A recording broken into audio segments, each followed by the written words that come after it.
This is producer Dwayne Omar, and welcome to No Cap Sauce, where we pour it so you can drip.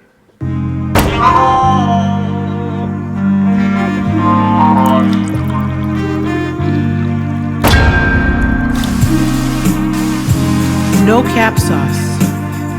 We pour it so you can drip. Please remember to subscribe, smash the bell to be notified when a new video posts on the all-new official Dwayne Omar YouTube channel.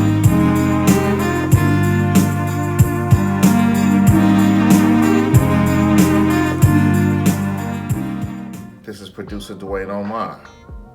Welcome to No Cap Sauce. Season 1, Episode 9, where we pour it so you can drip. Around early 90s, going into 91, went on a tour in Japan with Ralph Tresvant.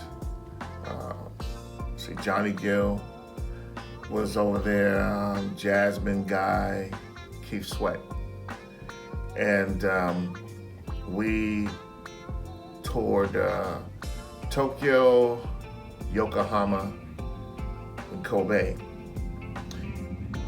We were about to go on a Budweiser Superfest tour just weeks later.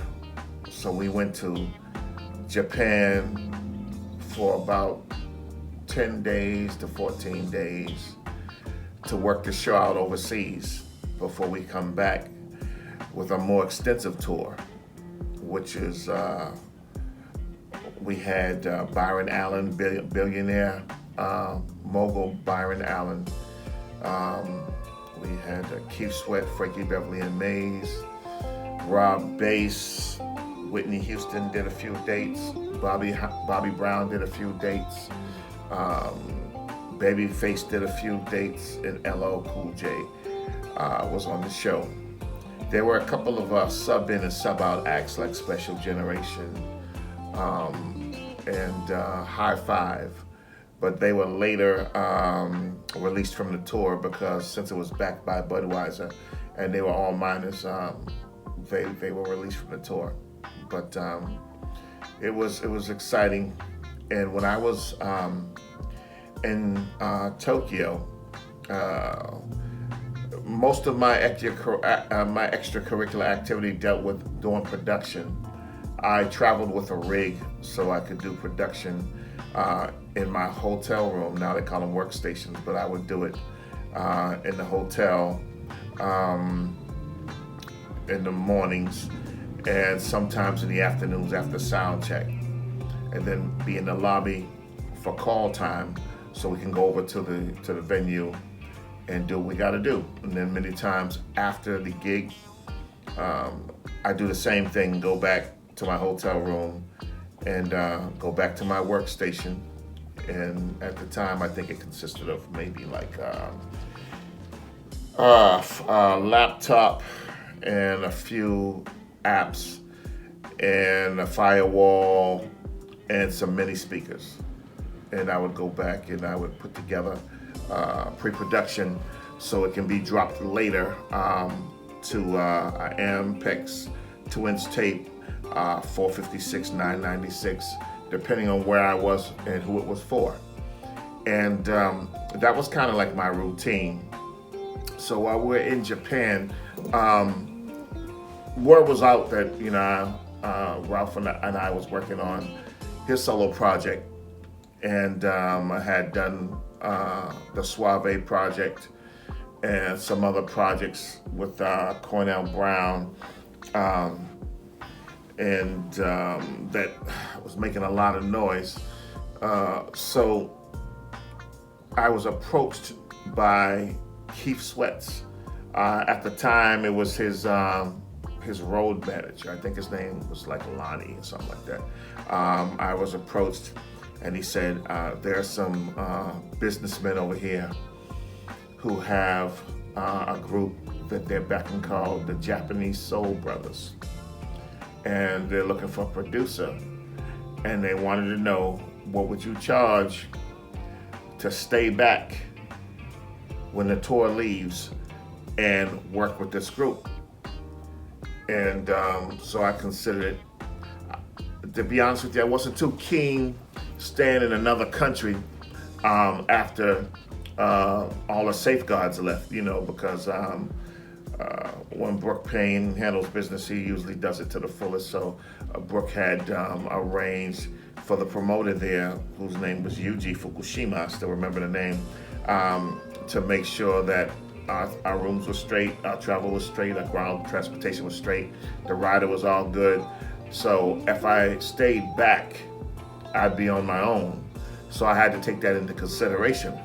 So after doing a conversion between the Japanese yen and American dollars, I thought a fair price would be what was the equivalent to about 100,000 US for me to stay back. Because for me to stay back means I'd have to fly myself back to the US, and I have to catch up to the soon to come Budweiser Superfest tour. So I would have, of course, out-of-pocket expenses that up until that time, it was part of the arrangement, so I didn't have to come out of pocket with that, but I would have to. So basically, I think it came out to 1,200,000 yen or something like that. I told him to stay back. So I told Lonnie, I said, okay, whatever I charge them, you're going to get 15%. I pay high commissions because the way I look at it is they could bring it to somebody else, so they brought it to me, so I'm going to pay high. So I told him I'd pay him 15% commission. Now, so the more I make, the more he would make. I told him what the price was, and he said, okay, I'll get at him and I'll get back to you. Cool. So a few days went by, hadn't heard anything. It came through the grapevine that he had told them I was charging too much, and he advised them to wait till he finds another producer. Now, I learned a very important lesson again. It's something I was always aware of, but around that time, Lonnie was in his 40s, I was in my 20s, and I figured a grown man understood how to handle business. So he shot himself in the foot, because had I not told him what I was charging, I was trying to be honest. I told him what I was going to charge. If I didn't tell him, and I just cut the deal with him directly and then paid him his 15%, he could not have killed the deal. So I learned that day again, don't let your left hand know what your right hand is doing. This is your radical prophet and producer, Dwayne Omar. And this is No Cap Sauce, where we pour it so you can drip. Now, after we left Japan, we came back to the United States. We were rehearsing in North Hollywood, I believe at SIR, somewhere up in that area, because I know we were staying at a hotel that somebody Garland, I can't think of her name right now, this old actress was an icon. The hotel was named, kind of had her name in it, something Garland, Julie Garland or something, whatever. But, and I remember running into Raphael Sadiq from Tony. They were staying there too. I don't remember them being on our tour, but they were on another tour. And for some reason, we all ended up at the same hotel together. So my routine, and this is how I turned a $2,000 a week salary into about $25,000 a month, is what I would do is, and it takes discipline to do this, but what I would do is I'd make sure I make all my rehearsals, all my call times, so I can have free time for myself. And most of the gigs would be Thursday through Sunday.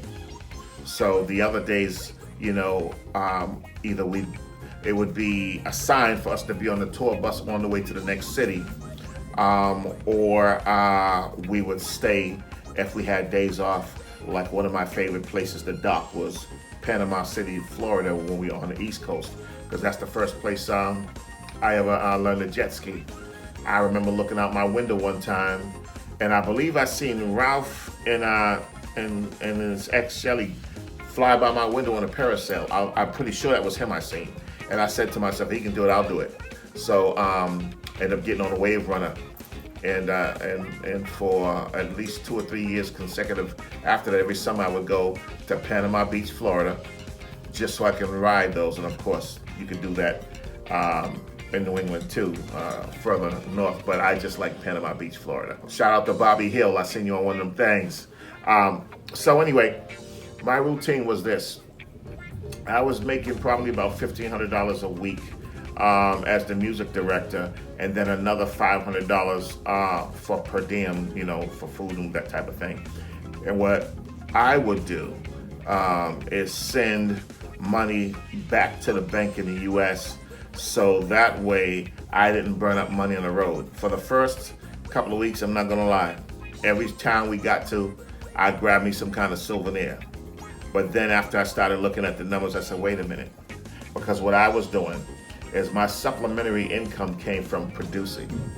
Back then I was slinging tracks between $5,000 and $7,500 a track. And when I say a track, they call them beats now, but it's the same thing. So what I would be doing in between concerts is I'd go back to the hotel, I'd get in the lab, whip up what they call beats now, put on masters, 2-inch tapes, and I was selling 2-inch tapes. When I ran high quality, I could only fit about 3 songs on an Ampeg 456 or 996 tape. So if you do the math, if I'm getting 7,500, then basically, and I got 3 songs on a tape, that would be, 15, that would be 22.5, so I'd be getting 22.5 for that, plus my salary. So I was grinding, and most of the time I wasn't on a tour bus. I would just meet them at the next city because I had the whole tour schedule, and I would just show up when I'm supposed to show up. But many times I'd be heading to the airport after the concert at night when everybody else is heading for the tour bus, except for Ralph, of course. Ralph rolled on his own set and did whatever he wanted to do. Sometimes we kicked it together on the tour bus, but many of the times when others did other things, he did his own thing because Ralph doesn't really fancy flying. So, of course, when you go to Japan, you gotta fly. But anyway, so what I would do is my basic routine was when I'm not on stage, I'm in the portable makeshift studio or workstation, and I was selling the beats that I was composing, and it ended up on a lot of records, and I didn't even always get credit for it unless you got a magnifying glass. But at that time, I was all about the cash, so I was like, give me the paper and y'all can have the credits. Now, funny that you see people nowadays online, 2 beats for $250, up to 2 beats for $300, free beats. I come from an era we don't subscribe to that. I always got paid for my work, and I remember there was a time I went as low as $5,000 a beat, $5,000 a track, and some even looked at that as I was giving them away. But in my mind, because I kept publishing on most of those deals, I'm still eating off that right now. This is No Cap Sauce, where we pour it so you can drip. This season 1, episode 9 is sponsored by Sonia Lee Robinson, author of Counting Your Blessings Journal. Available on Amazon. Tune in every Tuesday. There'll be new content.